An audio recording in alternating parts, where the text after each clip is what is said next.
Hey, what's going on, rock stars? Blue Rocket Guitars coming at you. I know, I've been gone. It's been like a month, maybe a little more. Well, when you have a couple companies, things tend to get a little out of control. So, I had to go back in there and get things under control. So, yeah, that took a little while. So, we're going to be doing more videos. Going to be back at it again. I hate it when I don't post anything for several weeks because, it's fun. I enjoy it. So, as you can see, I'm still using my cell phone because, well, I'm still not dialed into the other stuff just yet. Editing, I don't want that whole polished look, I mean, it's kind of cool, but this is more real. And I do stuff off the cusp. So I record maybe once or twice trying to get everything said that I need to say. And just kind of wing it. That's what I like to do. So, and I'm not bad at it. So Excalibur up on the bench. Hell yeah. So it's actually getting done, as you can see. So custom painted hardware.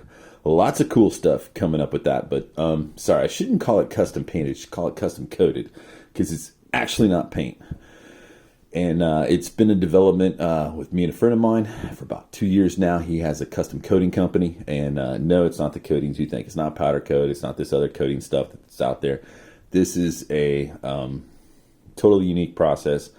And there's processes that are similar to it, but not as good as this. So this is awesome. This will last. It doesn't wear. It's totally cool. Got more stuff coming up with that. So we'll talk more about that in another video. Back to the Excalibur. So as you can see, I've got the pickups all routed out the way I want them. And pretty cool.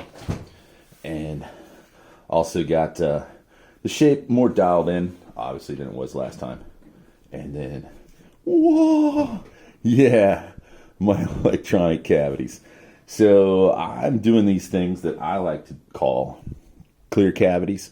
Cool cavities, whatever you want to call them. So I try and make the cavity, electronics cavity, unique. And I don't like just having a black cover on the back of that. I think it's cooler when you make something custom and it kind of fits the whole design aspect of the guitar or the bass, whatever you're working on. And I just call it clean cavities.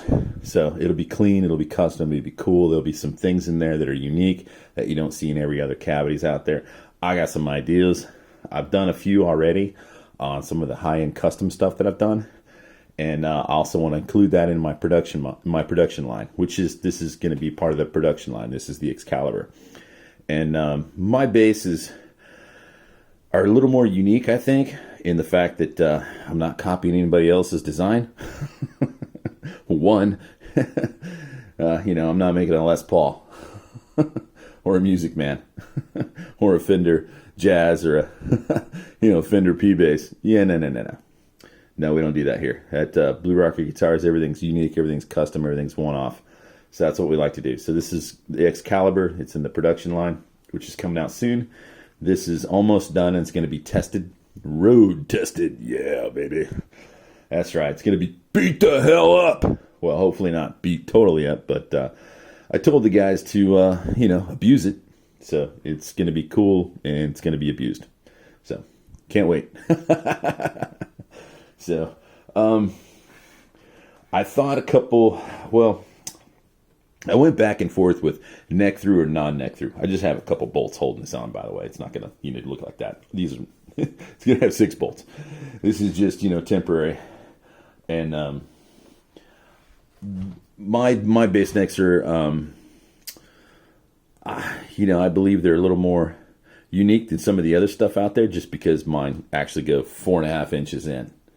So you got 4.5 inches of total, stability, which I think will be great for stable and for aesthetics and all that good stuff.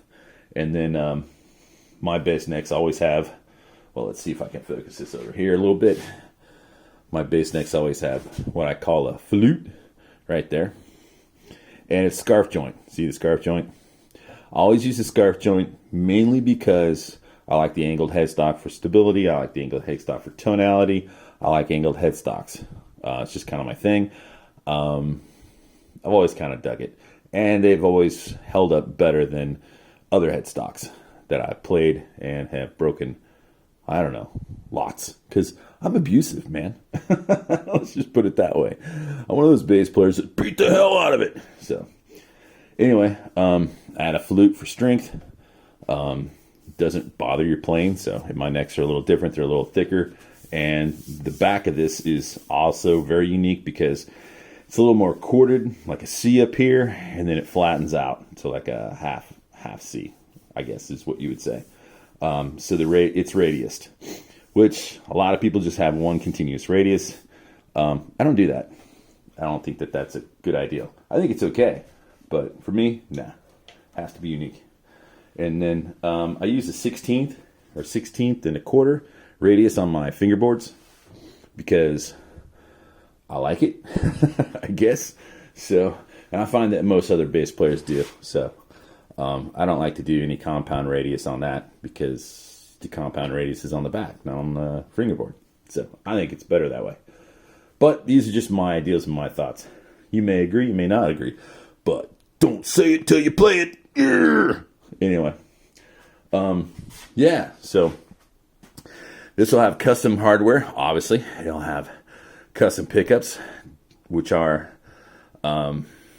Seymour Duncan or my own, which I'm kind of working on right now in the process. This is actually going to have my pickups.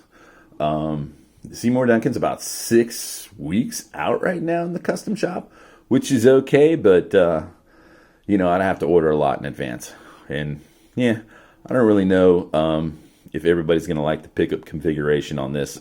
I like this because I think it's unique, and there's a lot of different tonalities you can get from one bass, which is, pretty cool, especially if you're into metal. And if you're not, well, you should be into metal because it's just freaking cool.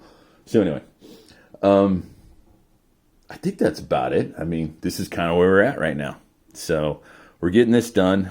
This will go into paint this week. You'll get to see one of my new custom colors. I've been working on the custom color line for quite a few months. I've made some changes over the past few months. So some colors, you look at a color and you go, oh, that looks great. And then like 2 weeks later, you look at it and you're like, I don't know, let me change it a little bit. And then, 2 weeks later, you look at it and you go, well, maybe a little more change. So I'm an artist. So that's a good thing. It's also a curse because it makes decisions hard because I always want to strive for perfection and I never get there, but that's okay. Yeah, I'll get there someday. Hopefully I'll be in my 90s, but hey, we'll get there, right? That's the whole point. Anyhow, like, share, subscribe. Hope you watch my videos. Stay tuned. This is going to rock. It's going to go out on the road. It's going to be beat to hell. It's going to be tried, true, tested, bled on. It's going to be awesome, man. I'm so excited about it. It's going to be so cool. And then Mako's coming up next, so you get to see that as well. I'm going to try and put out more videos for you guys to watch and, scrutinize and add your comments and all that good stuff. But until then, man, like, share, subscribe, and we'll catch you on the flip side. See ya.